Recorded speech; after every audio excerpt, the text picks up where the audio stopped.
Julie, today's crucial vote counting likely to produce a winner. Democratic candidate for president Joe Biden clearly in the driver's seat at this hour. He has been gathering strength throughout the day in two key battleground states, Pennsylvania and Georgia. Democrat Joe Biden edging ahead of President Donald Trump this morning in Georgia. The race is too close to call at this hour. Of course, Georgia's 16 electoral votes would propel Biden to the White House, but it appears there will be a recount given how tight the race is. At this morning's press conference, Georgia's Secretary of State no doubt responding to criticism from President Donald Trump, who's claimed without evidence so far that Democrats are allegedly manipulating the numbers and stealing the election. We're not seeing any widespread irregularities. We're not seeing anything widespread.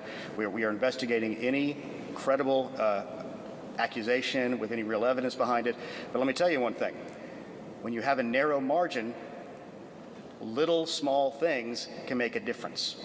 So everything's going to have to be investigated to protect the integrity of the vote. Trump widely criticized by Democrats and even some Republicans for questioning the integrity of the election.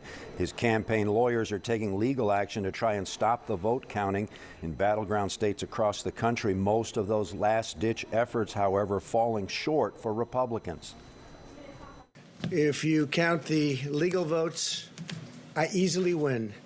If you count the illegal votes, they can try to steal the election from us. If you count the votes that came in late, we're looking at them very strongly. All eyes on the Keystone State, Pennsylvania, getting closer to finalizing its numbers at this hour.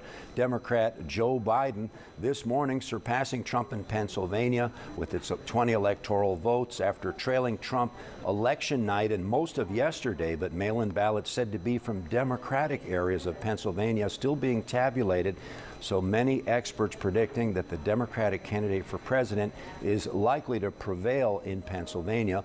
Poll workers in Nevada are getting close as well. Nevada with 6 electoral votes. That would be just enough to push Joe Biden into the White House. Now, here's the path to victory for each candidate right now. As we look ahead, they're looking at the vote counting. That is the big thing in Pennsylvania. Of course, stay right here. We will be tracking developments and bring you the very latest right here on WGN. In the newsroom, Julian Cruz, WGN News.